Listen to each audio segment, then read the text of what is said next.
Welcome to Hope on the Rise. My name is Peter Englert. I am here with my friend and co host Bob Roden. We have a very special guest today. Bob, I think this is the first guest that knows me better than you, so we'll see how this goes. But it is Scott Savage. Scott is actually, long story short, he's my wife's cousin's husband, whatever that means from there. But Bob, what are some of your thoughts? And I'll let you throw right to Scott. Oh, nice to see you today, Peter. And I want to say welcome to Scott to the Hope on the Rise podcast. And you get to ask the lion's share of the questions today, Peter. That's pretty cool. The That's right. the Scott, of course, we've not met in person. We talked by phone, and now here we are on this podcast. But when I called you and just asked you to give me sort of a Reader's Digest version of how you got to be pastor at Cornerstone. You've not always been a pastor. I mean, there was a journey to get there. And boy, what an amazing story. So, why don't you just introduce yourself, Scott, by telling us a little bit about how you got to Prescott? And I want to again say welcome. We are excited to have you here. This is going to be an absolutely amazing podcast. Well, thanks, Bob, and thanks, Peter, for having me. It's a privilege to be here, and I'm so passionate about the topic that this podcast is based on, and I'm hoping to be able to really serve and encourage everybody who's listening. I was born and raised in Las Vegas. My dad and mom moved there to become the first permanent pastors of a church plant in the early 80s. And I was probably in my teenage years when people started asking me questions about, following in my dad's footsteps and would I ever consider becoming a pastor. And right around that same time, life got really interesting at our house. A woman began attending our church, and she developed a very strong attraction to my dad. And when my dad kind of sensed that things were kind of icky, he cut off her being able to meet with him, put up some boundaries, and she turned into a stalker. And so for about 18 months, she would call our house every single day, 2 or 3 times a day. This was back in the days of corded phones. And so every call went to voicemail. We had caller ID installed just for her because she'd call from different numbers. And she'd watch us walk to the car in the parking lot from her Buick. I still could describe her Buick to you. I remember what it looked like. And it just made life really miserable for a 14-year-old where I was. And so one of my youth leaders said, Scott, do you want to be a pastor like your dad? And I remember as clear as day saying, no, it will be a cold day in hell when I'm a pastor. And obviously, Bobby, you kind of, told the ending of that story. I'm now a pastor today, but it was a long journey of me both wrestling with the responsibility and the weight of this calling, but also what it might mean for the people around me, my family, and others. And so I finally came to the conclusion that even if there was some difficulty involved with this calling, this is what I felt God wanted me to do. And so I got started in my early 20s working at a church. I experienced some pretty significant hurts and hangups. I went through a season I called my ABCs, anger, bitterness, and cynicism. In my 20s, I had all the answers. If anybody would have just asked me, I could have solved all the world's problems because I was young and dumb that way. But I made it through that period by the grace of God and through a lot of therapy and a really patient wife. And so I'm here today where I least expected to be as the lead pastor of a church, having served in churches for nearly 20 years. Mm. I'm actually going to direct this question to you, Scott, and then Bob, I want you to answer this because I think there's a lot of people that are listening that are pastors. So, Scott, the question I want to ask you is, what do you wish someone told you as a pastor's kid when you were 14? And then after Scott answers, Bob, I want you to answer, what do you wish you told your kids at 14 about being a pastor? And I think hearing one from the kid and the parent side is going to be powerful. So, Scott, you go ahead first. Yeah, I mean, I really feel like my dad did a good job in that moment. When, I didn't ever say those words to him, I would have gotten in deep trouble if I said it'll be a cold day in hell in my house. It would have been an ivory soap in the mouth moment for sure. But I think my parents did a really good job in letting us be who we were. and they never pressured us. And so when I was about to turn, I think almost 20, when I finally, accepted this call, my mom told me that she had sensed that this is what God was going to have me do, but she didn't tell me for 2 years. She just prayed on it.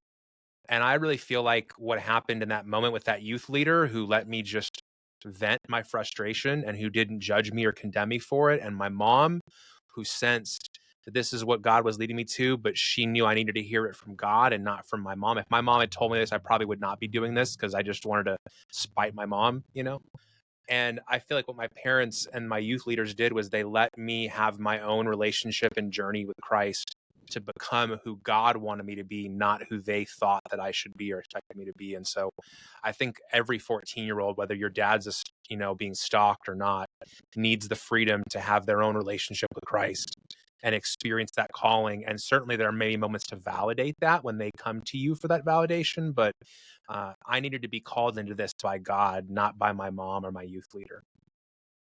So, Bob, same question, but about your kids. What do you wish you would have told them at 14, kind of hearing Scott's story?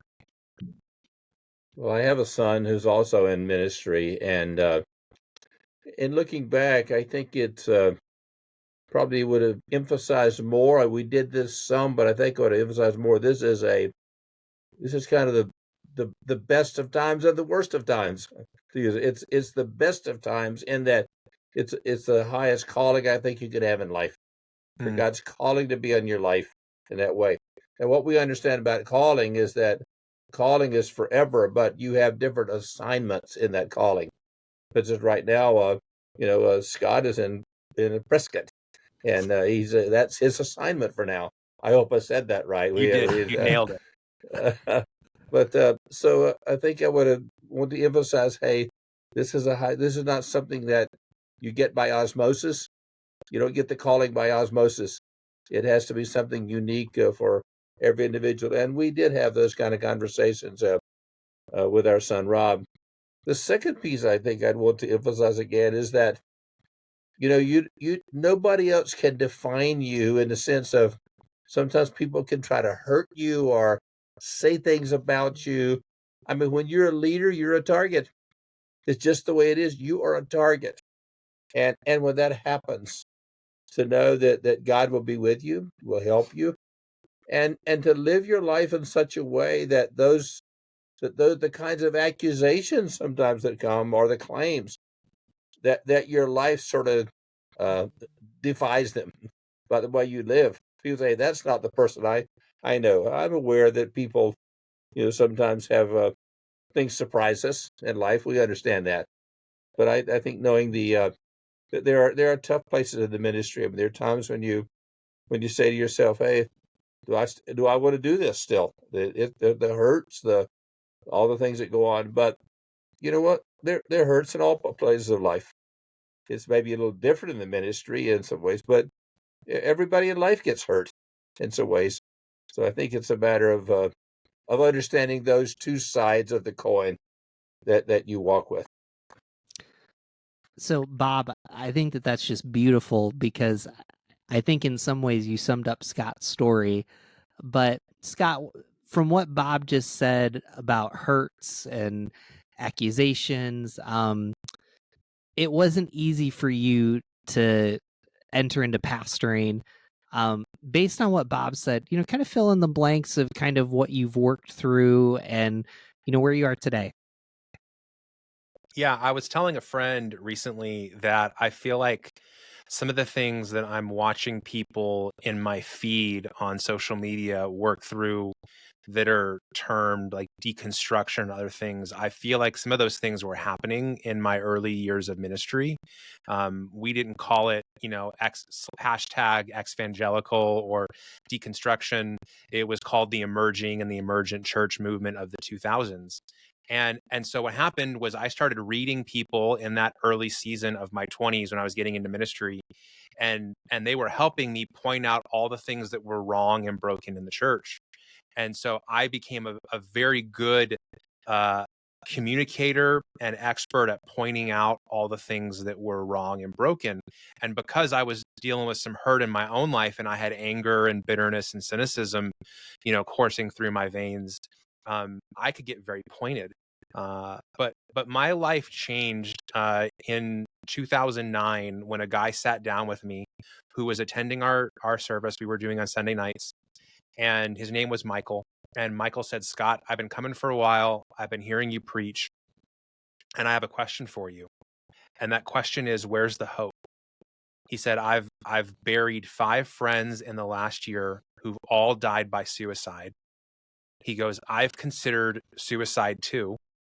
He goes, and when I come, you're really good at pointing out all the things that are wrong and broken. And you're not wrong. Like you're right when you point those things out. But I don't come to hear about everything that's wrong and broken. I come for hope. And so I'm asking you, Scott, where's the hope? Like, can you give me hope? And I realized in that moment, it was not a hypothetical or philosophical question. It was an existential question for Michael. If Michael couldn't find hope, his life was literally riding on that topic, on that ability. And so that's what really launched me to start dealing with my own hurt in a different way, because I realized that what was coming out of my heart and these broken places was impacting other people. And if I didn't deal with that anger and that bitterness and that cynicism, it was going to continue to impact people like Michael in a negative way. And so I went back to my office. I sat down with our graphic designer, and I had been playing around with this image. It was the middle of the recession. A huge part of our church was underwater in their homes, unemployed. And I had seen in an article this picture, and it was like a knob in the shower, and it said fear on it. And the article was talking about how many people were afraid at that time, that they were going to lose their homes, they were going to lose their jobs. There was so much fear. And what I had thought of was a kind of corresponding knob. Like in most showers, you have a hot and you have a cold. And so my imagination was, hey, there's a fear knob people can turn right now, but Michael is asking me to turn the hope knob for him and help him to find hope. And so my designer created this image with these 2 shower knobs, and one said fear on it, one said hope on it. And so we began to teach on that in our church out of Numbers 12, 13, and 14, when the people of Israel go to spy out the promised land, and 10 of the spies choose fear, and Joshua and Caleb choose hope. And that changes the whole trajectory of their lives in the nation of Israel. And so that's when I began aspiring to be a hope guy. I realized that there were people in this world who needed hope, not the fluffy kind of hope, but they needed something real that they could build and plant themselves in when they had issues like suicidal ideation, and when life fell apart and they got that diagnosis or they got that phone call that changed everything. And so I started doing my own work so that I could genuinely be a person of hope, because I realized I couldn't help other people find something that I didn't have myself. I couldn't lead them somewhere that I either hadn't been or didn't want to go.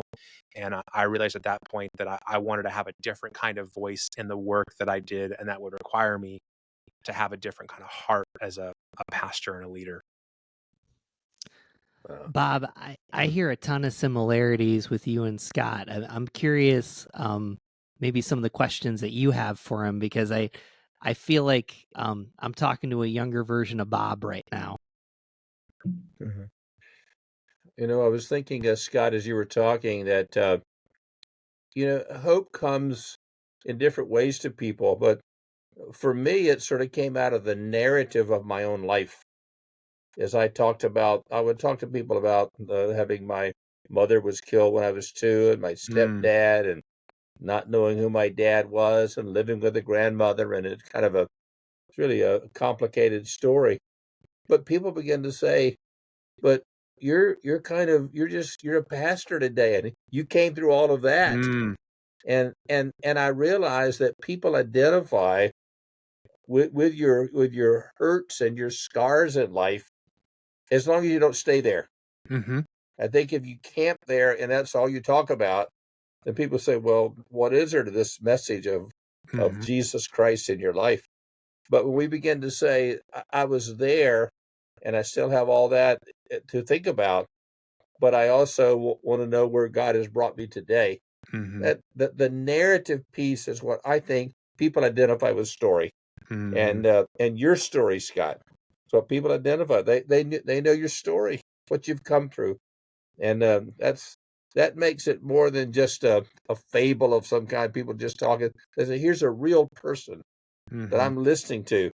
When I was talking one time about not knowing who my father was, and for a long time, I had the people who came up to me afterwards and told me stories about their own life. It kind of gave Mm-hmm. them permission Yes. to talk about their own story. I think that's huge for people to be able to do that. So There's a, that's what I've noticed about your story, Scott, as well. You've probably given a lot of people permission to talk about their issues, and then to help them see hope on the horizon. yeah, there's a author, her name is Ann Miller, and she wrote a book called Permission to Speak Freely probably 10, 15 years ago. And in the book, she talks about the gift of going second. That when you're in an environment, Peter, you're great in that small group setting. When one person is willing to go first, and if that's either the presenter from the stage or the person on the podcast or that bold person in a circle of 10 to 12 in a coffee shop or a living room, when one person is willing to go first, it gives somebody else the gift of going second, that they don't have to have as much courage. They don't have to be as bold. It's kind of like the first person who hops in the pool at the pool party while everybody's standing around the side, all wearing their swimsuits, but nobody's getting in.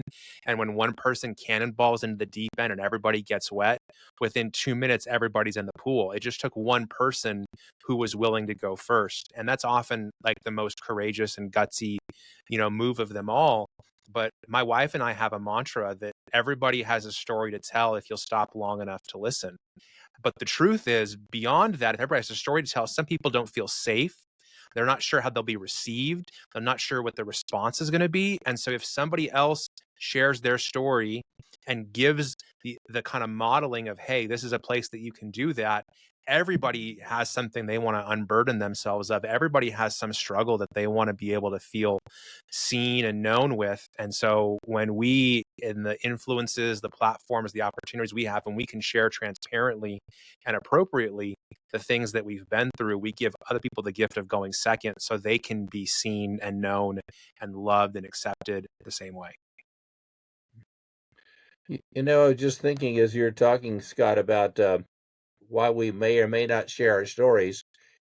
When I was in Bible school, the worst piece of advice I ever received was a professor telling me, don't use personal illustrations in your sermons.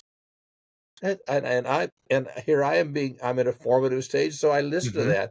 that. And for a while I accepted that until I began to hear other friends who would tell stories, and I thought, well, people are identifying with this. And then I have a friend named Dick Foth, who is a great storyteller. Mm-hmm. And Dick he is. said to me one day, Bob, one of the most powerful things you have is to tell your story. It gives people hope. And so I think it's just important for us to know that we share our lives. Transparency disarms people. Mm-hmm. When you're transparent and they know what you've walked through, it's a helpful healer to people.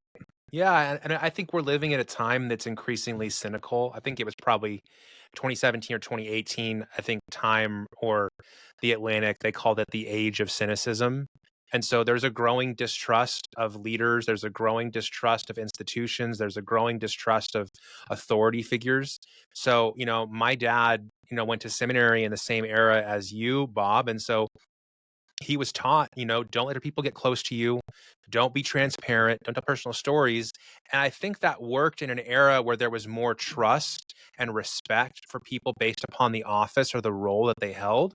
But now when I step on a stage or I show up in front of somebody, or when we're hanging out in public and people learn that I'm a pastor, I'm not starting from a positive place of trust. I'm like in a -3 or a -5 when it comes to distrust. Like I have to get to 0. And so the way that I do that is through authenticity, through people seeing me and who I really am, that I'm trusted, that way they can then trust what it is that I'm going to say or teach or lead in. And so I think in this era, part of the reason that there's such a desire and a draw towards authenticity and transparency is that we're living in an era where there is a dropping of trust and an increasing of cynicism.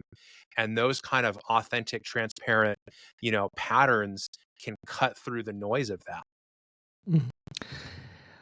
This has been really powerful. We're we're almost coming to the end, but what I want to do, Scott, is I want to shift a little bit. Speaking of transparency, um, I don't think I'm speaking out of turn. I know you signed a contract to write a book, but there was something really important that happened in your life. You now have to call your wife Judge Danilyn Savage. Why don't you Yeah, Your tell Honor.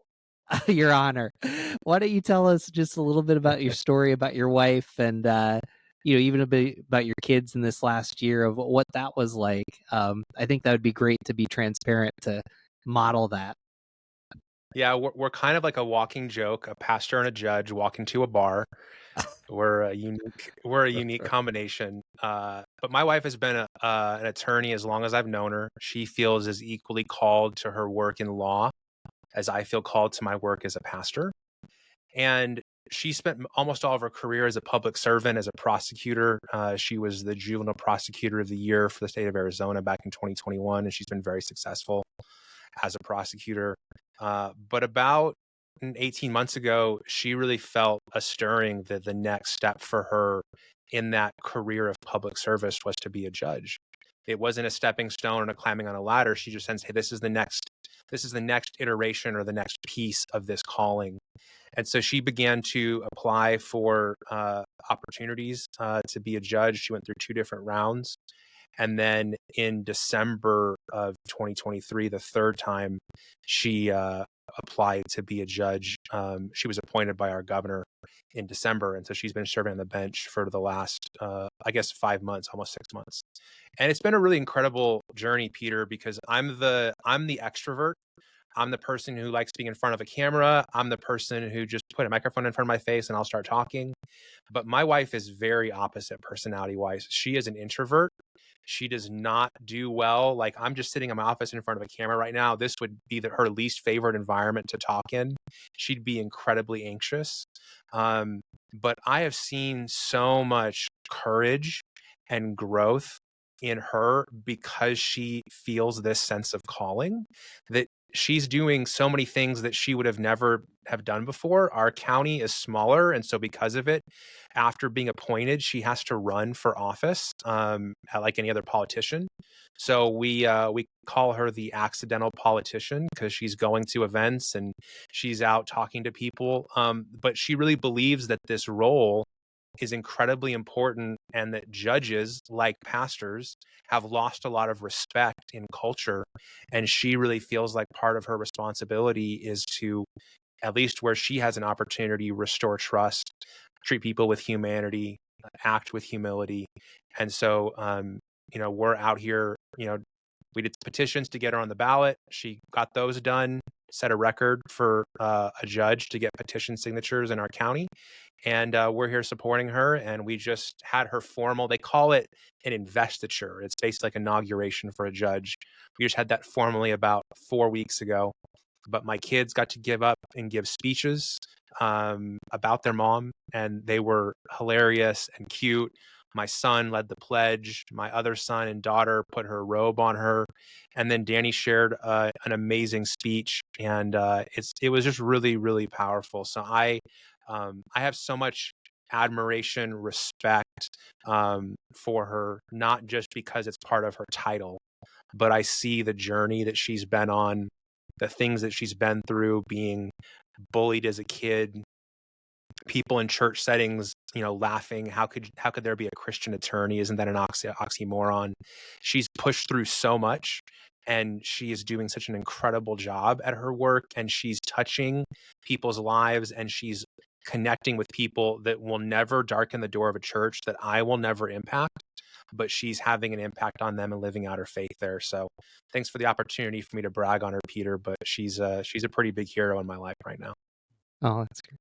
Hey Bob, I'm going to give you the last question and final word to Scott. I've loved just being a fly on the wall with you two. Well, I'm not going to ask a question. Scott, you have given a perfect segue into our podcast for next month. I have a good friend here in Virginia who is a circuit judge.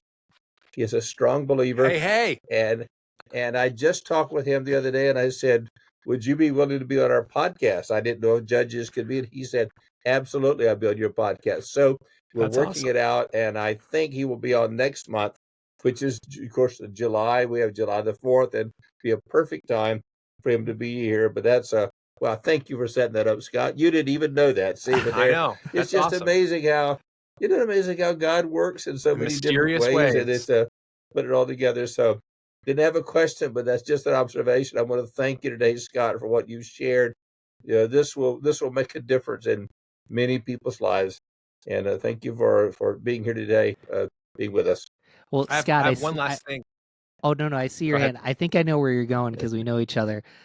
Yeah. Share your one last thing, but also you just had a YouVersion plan come out, and so for our listeners that am I on your same wavelength? But Yeah, we're why don't you very tell? close. Yeah, so I would just say I would love to be able to correspond. I love podcasting because it helps me meet new friends. And I'm the kind of extrovert that I walk into a room and I go, "Oh, these are all potential friends." And so I would love to meet you and connect with you. I've created a great resource to support the work that Bob and Peter are doing here. And so if you go today to scottsavagelive.com/hope on the rise. So it's a long URL, but scottsavagelive.com/hope on the rise. I've got a great free resource to encourage you. If you're in a difficult season, you've thought about giving up, you're looking for hope, it'll be a great quick word of encouragement. It'd be what I would say to you if we were sitting across the table from each other. And then Peter is correct. I have a huge partnership with the YouVersion Bible app. I just was on a call with them earlier today. And so if you just Google Scott Savage and YouVersion or go on the app and search for my name, you'll see tons of plans on different topics. And I would hope that one of those could meet you where you're at and encourage you as you take your next steps in your spiritual journey. But thanks so much for the work you're doing, Peter and Bob. The internet and podcast is often a hopeless place. And so I'm grateful that you're helping people discover hope in this context. And as Scott said, check that out, scottsavagelive.com/hope on the rise. And then also make sure you check out bobroden.com. That's where you can find this podcast, blogs, and then Bob's books. And also, if you feel so led, there's at least 2 Pentecostals, maybe 3 in this call. The Spirit might lead you to give something, but we are so glad that you joined us today. And take another step and feel free to share this with a friend. Thank you so much.